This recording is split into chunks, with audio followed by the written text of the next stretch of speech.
ハローです。はい、今日はですね、アドリブフレーズ紹介シリーズということで、コンディミのスケールを、使ったフレーズを、シェア発表しようと思います。前回、コンディミのスケールのことについてはちょっと喋ったと思うんですけど、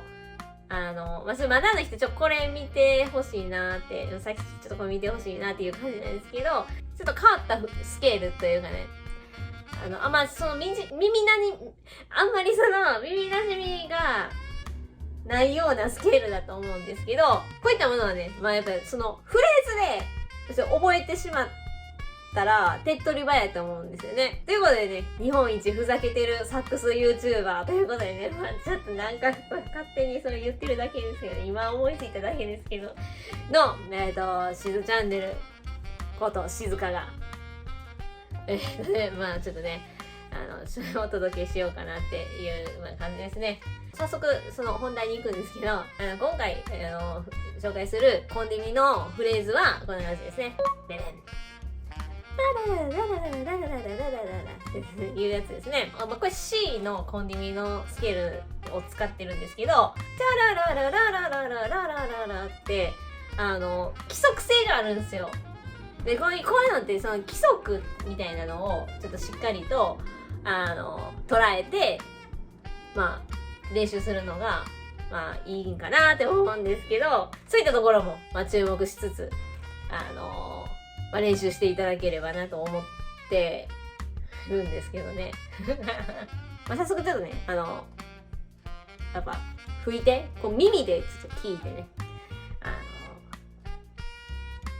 感じていただければなと思います。ではどうってちょっとあれですけどね。はい、じゃあ早速ねちょっと今回のフレーズを吹いていこうかなと思います。C のコンディミスケールをちょっと例に出してちょっと吹いてみようかなと思います。今回のフレーズはこんな感じですね。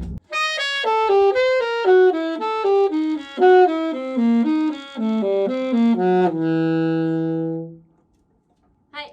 ちょっとこういう感じですね。ちょっとどっかで聞いたことないですかね、こんなフレーズ。なんか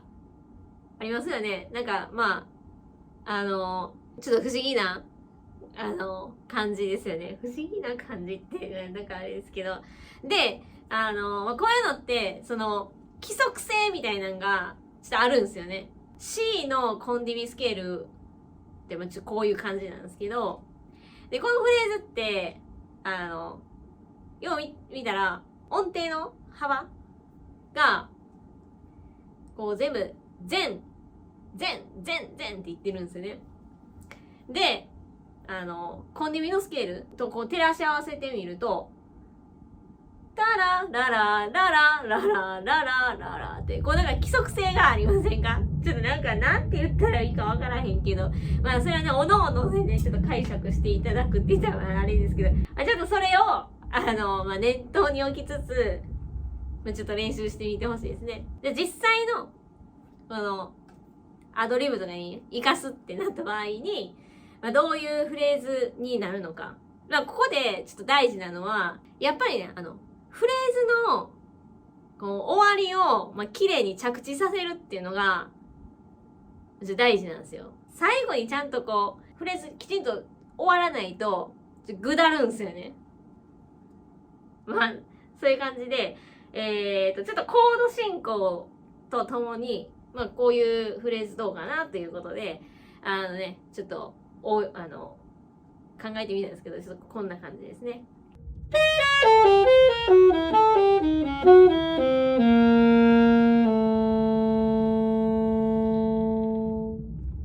でこの D メジャーセブンスのところでファーのシャープになってるじゃないですか。ファーのシャープって D メジャーセブンスの3度目の音なんですけど、どこの音にこうちゃんと着地させるかっていうのを考えながらフレーズをね作っていくといいんじゃないかなって思うんですよね。フレーズの終わりって大体トニックのコードで、終わると、やっぱすごい綺麗になるんですよね。で、そのトニックって何ってなったら、もう、やっぱそのね、前回っていうか、前に話したことのある、ダイアトニックコードの話について、これをね、やっぱちょっと見ていただくしかないんですけれども、やっぱね、ちょっと話それるんですけど、やっぱダイアトニックコードってめっちゃ大事なんですよ。だからちょっとこれをね、まあちょっと参考にしていただければなと、思うんですけども、実際の、まあちょっと、コード進行に、ちょっと当てはめて、まあ吹こうかなって、まあ、ちょっと思いますんで、ちょっと聞いてください。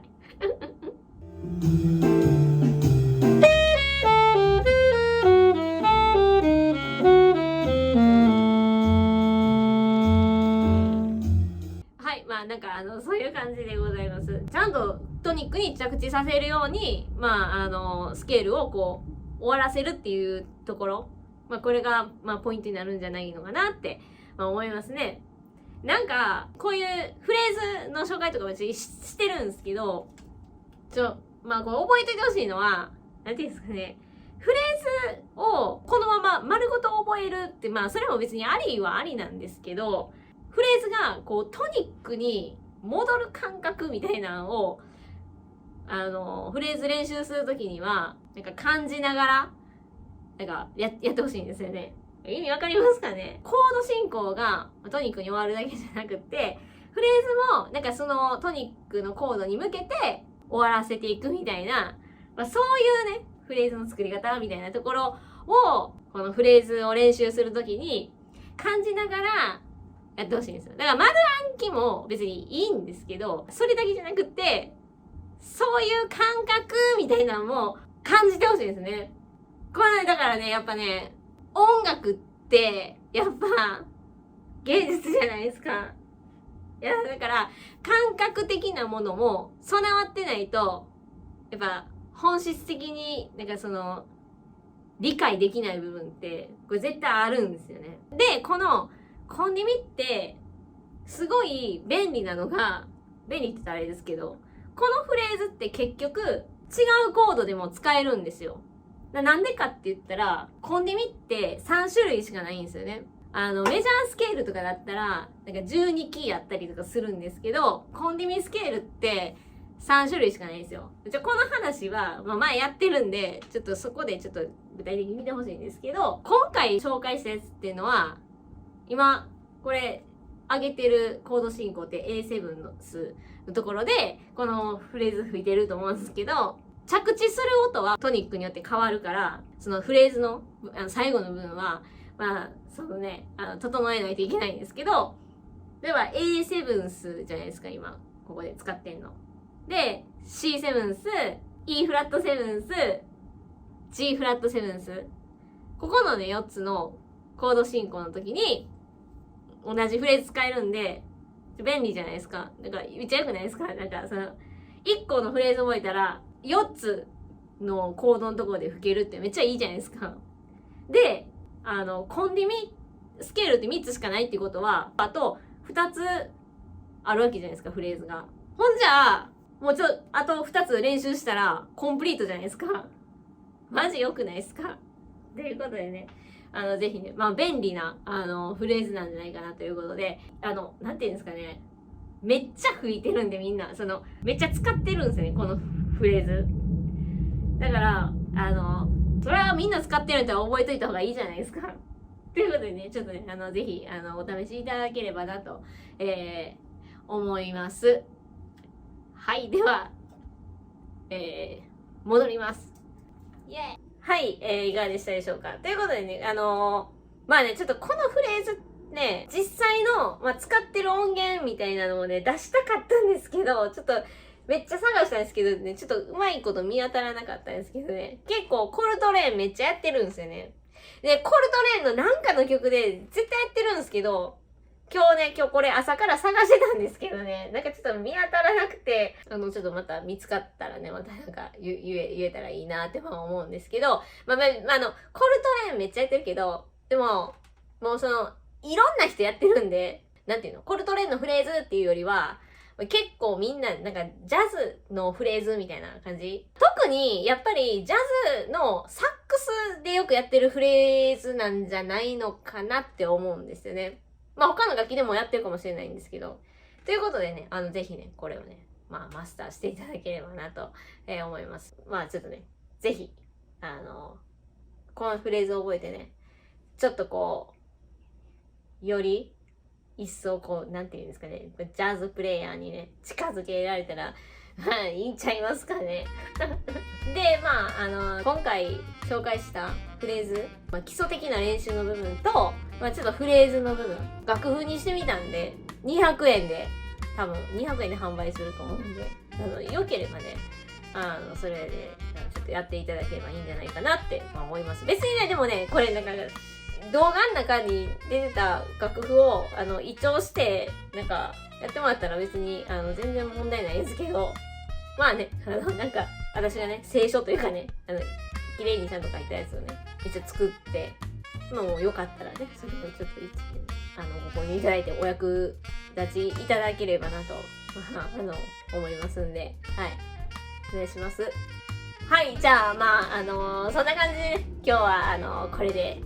終わります。この動画が面白い、役に立ったと思っていただいた方は、高評価を。チャンネル登録もよろしくね。バイバーイ。